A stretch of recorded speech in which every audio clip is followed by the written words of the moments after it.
Jau kurį laiką gamintojai bando virtuvę paversti išmania ir atrodo, jiems pagaliau pavyko tą padaryti. Kaip jums gartraukis, kuris tuo pačiu ir didelis, lietimų jautrus ekranas, pjaustimo lentelė su ekranu, nešiojama indaplovė, jei įprastai neturite vietos virtuvėje, prietaisai auginantis prieskoninės žoleles ar uogas tiesiog ant valgomojo stalo. O gal norite šaldytuvo keičiančios spalvas pagal jūsų nuotaiką? Ar šaldytuvo, kuris žino, kokius produktus turite ir iki kada jie galioja? Ne bėda, jei tokio neturite. Tiesiog papasakokite dirbtiniui intelektui, kokius produktus turite. Ir šis ne tik pasiūlys suasmenintus receptus pagal jūsų skonį, bet ir įjungs ir sureguliuos orkaitę, kuri ne tik pareigingai keps, bet ir transliuos maisto gamybą jūsų pasekėjams socialiniuose tinkluose.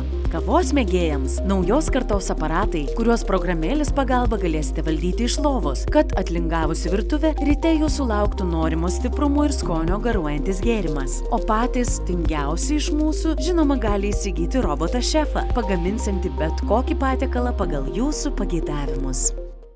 Metų virtuvės technika pretenduoja tapti Electrolux Comfort Lift indaplovė, AEG garinė orkaitė su Steam Pro, kaitlentė su integruotu gartraukiu Bosch. Metų virtuvinė technika tapo AEG garinė orkaitė su Steam Pro.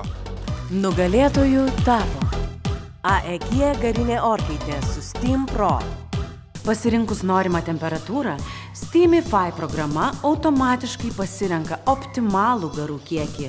Maisto gaminimo termometru galite išmatuoti vidinę temperatūrą savo patiekalo viduryje jį gamindami. Patogus ir lengvas savaiminis orkaitės valymas garais.